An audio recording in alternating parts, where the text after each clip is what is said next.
नमस्कार, जय श्री राम। आप सभी को होली के पावन पर्व की हार्दिक शुभकामनाएं। आज का वीडियो होलाष्टक, होली पूर्णिमा व्रत और रंग होली के बारे में रहेगा। इस बार भी हर वर्ष की तरह से होली के बारे में संशय बना हुआ है। होली 2 मार्च की है या 3 मार्च की, और पूर्णिमा का व्रत कब रहेगा, होलाष्टक कब लगेंगे और किस समय पे होलिका का दहन होना चाहिए, इस दौरान क्या क्या करना चाहिए और किस प्रकार की सिद्धि फलदायी हो सकती है। अनेक प्रकार की बातें जो आप सबके मन में संशय लिए हुए बैठी हैं, आज हम उनका निराकरण करने के लिए यह वीडियो लेकर के आए हैं। निश्चय ही यह वीडियो आप सबके लिए लाभप्रद रहेगी, अतः इस वीडियो को आप लगभग 24 तारीख से पहले पहले सबके पास भेजने का प्रयत्न करें, ताकि सबको जो मन में संदेह बना हुआ है वह दूर हो पाए और उसके बाद विधिवत त्योहार करें। और इसी दौरान चंद्र ग्रहण का साया भी रहने वाला है। सभी बातें हम आपको विस्तार से बतलाएंगे। आप वीडियो को अंत तक देखिएगा, और एक एक वीडियो हम पूरी मेहनत और अध्ययन के बाद ही बता पाते हैं। तो आपको यह समझना होगा कि होलाष्टक क्या होते हैं। सबसे पहले होलाष्टक की बात करेंगे। होलाष्टक की अगर हम बात करें तो 24 फरवरी को होलाष्टक प्रारंभ होंगे, जो कि 3 मार्च तक चलने वाले हैं। अतः होलाष्टक क्या होता है पहले तो यह समझिए। होलाष्टक देसी भाषा में होली की जल कहा जाता है, अर्थात होलिका की तपत समय से पहले प्रारंभ हो जाती है। अब इस बात को समझिए कि होलिका की तपत, जब होलिका दह नहीं हुआ तो तपत कैसे होगी।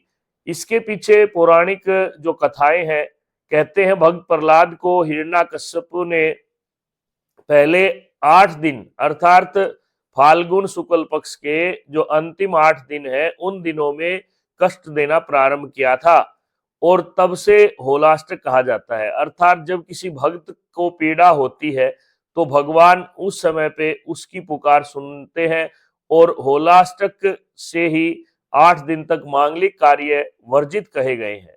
इसमें विवाह, मुंडन, सगाई, नीम धरना, नए मकान की भूमि पूजन का जो कार्य है, वाहन खरीदना, नया व्यापार प्रारंभ करना, या इस प्रकार का कोई भी मांगलिक कार्य, वाहन खरीदना हो, प्रॉपर्टी खरीदना हो, या कोई भी किसी भी प्रकार का नया काम आपको करना है, तो उसको आप रोक दीजिए, क्योंकि इन 8 दिनों में होलाष्टक का प्रभाव रहता है। 8 दिन भक्त प्रहलाद को काफी प्रकार से, अनेक प्रकार के तरीकों से ताड़ित किया गया था।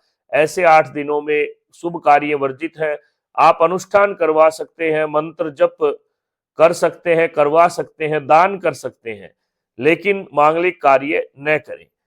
अब बात आती है कि ये प्रारंभ कब होंगे। होलाष्टक 24 फरवरी को प्रारंभ होंगे, 3 मार्च तक रहेंगे। अतः इस दौरान आप कोई भी मांगलिक कार्य न करें। उसके बाद बात आती है कि पूर्णिमा का व्रत कब का रहेगा। पूर्णिमा व्रत की अगर हम बात करें तो 2 मार्च को पूर्णिमा का व्रत रहेगा, क्योंकि 3 मार्च को दिन में तो पूर्णिमा है, लेकिन सायंकालीन चंद्रमा उदय के समय पूर्णिमा समाप्त हो जाएगी। इसलिए जो चंद्र उदय है वह पूर्णिमा में 2 तारीख को ही उदय हो रहा है। इसलिए 2 तारीख को आप पूर्णिमा का व्रत रखें। अब बात आती है होलिका दहन। होलिका दहन के लिए कहा गया है सा परदोष व्यापिनी, अर्थात भद्रा रहित गैया। होलिका दहन को परदोष व्यापिनी और भद्रा से रहित शास्त्र स्वीकार करता है, परंतु इस बार तो लगभग 5:56 से चंद्र उदय से पहले ही, और साथ में जो प्रदोष काल है उससे पहले ही भद्रा प्रारंभ होगी, और 3 तारीख को सुबह 5:32 तक रहने वाली है। अतः होलिका का दहन कब करें? शास्त्र के अनुसार तो होलिका का दहन भद्रा के पुछ काल में होना चाहिए। प्रारंभ, मध्य और पुछ, 3 हर एक चीज के काल कहे गए हैं, starting, mid point, and point. इसलिए लास्ट का जो समय है उसमें भद्रा का शास्त्र सम्मत वर्णन है कि उस समय होलिका दहन होना चाहिए। अगर इस बार हम बात करें तो यह तो बहुत देरी से आएगा। रात्रि को 12:50 से लेकर के 2:02 तक भद्रा का पुचकाल रहेगा। 2 तारीख की रात को।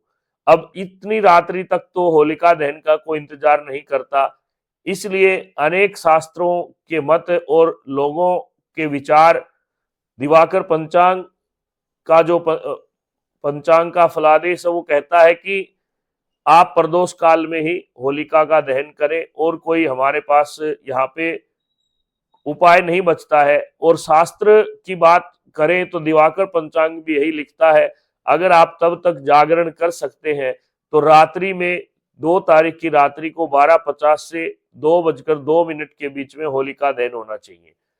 अब बात करते हैं कि रंग होली कब होगी। रंग होली 3 तारीख की होगी, धुलंडी फाग जिसको कहा जाता है। यह 3 तारीख को रहेगी, रंग उत्सव मनाया जाएगा।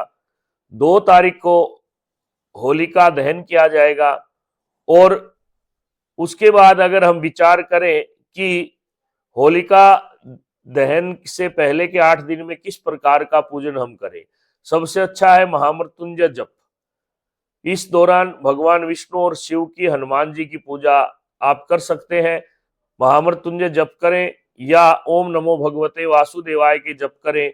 विशेष सिद्धि के लिए आप हनुमान जी के लिए भी कोई उपाय आप कर सकते हैं। इस प्रकार से आप होलाष्टक में पूजन करें, और इस दौरान सभी जितनी भी ग्रहों की गति है वह थोड़ी सी तेजी में आ जाती है, इसीलिए शुभ कार्य इस दौरान वर्जित कहे जाते हैं। और अति आवश्यक होने पर अगर आपको बहुत प्रबल कोई ऐसा कार्य है कि करना ही है, तो उससे पहले आप विधिवत भद्रा की तरह से ही होलाष्टक को भी अशुभ काल मान करके उस काम, कोई भी नया काम अगर आपको करना है, वाहन लेना है या कोई आपको हवन पूजन करना है, तो पहले आप संकल्प करें, गौदान का संकल्प करें, विप्र भोजन कराएं, हवन यज्ञ कराएं, उसके बाद ही आप कोई नया काम करें, वह भी अति आवश्यक होने पर। इन छोटी छोटी बातों का ध्यान रखें। समाज को आप संदेश देवें, समाज को एकजुट होने के लिए प्रयत्न करें। कई लोग इसमें ब्राह्मणों की निंदा भी करते हैं, ब्राह्मणों के बारे में ऐसी वैसी बातें भी करते हैं, लेकिन वह गलत है, क्योंकि ब्राह्मण कुछ नहीं कर सकता। काल किसी के अधीन नहीं हुआ है। कालो सदैव विजयते, अर्थात समय की हमेशा जीत होती है। अतः काल के आगे कोई कुछ नहीं कर सकता। समय की गति है। भद्रा आना और भद्रा के अंदर इन सब कामों का वर्जित होना शास्त्र का प्रमाण है। अतः शास्त्र के अनुसार अगर हम चलेंगे तो इन सब नियमों का पालन करना है। कोशिश करें कि आप सब भी इन नियमों का पालन करें। अगर किसी बच्चे की डिलीवरी इस दौरान होनी है और डॉक्टर ऑपरेशन बोल देते हैं तो क्या करें, तो उससे पहले आप कोशिश करें कि हो सके तो अनाज का दान, जो स्त्री, जो महिला, हमारी बहन बेटी कोई भी है जिनके संतान होनी है, उसके बराबर भार तुल्य अन्न गौशाला में दान करें और नारियल आदि वार करके शिव मंदिर में चढ़ाएं। उसके बाद आप डिलीवरी आदि करवाएं। अगर ऐसा भी संभव नहीं है तो आप उनके वजन के बराबर अन्न का प्रमाण मान करके दक्षिणा लेकर के संकल्प करवा दे, तो वह भी कार्य सिद्धि में सहयोगी बनता है। अतः इस प्रकार से आप इन सब बातों को धारण करें। अगर बात करें चंद्र ग्रहण की, तो चंद्र ग्रहण भारत में इस दिन पूर्ण रूप से दिखाई नहीं देगा। गर्स कहते हैं कि जब चंद्रमा उदय होगा तो उदय होते समय ही ग्रहण से ग्रस्त मिलेगा। ग्रस्त उदय नामक चंद्र ग्रहण कहा जाएगा, और यह भी कुछ समय के लिए ही है, अर्थात इसमें विशेष सावधानियों की आवश्यकता नहीं है।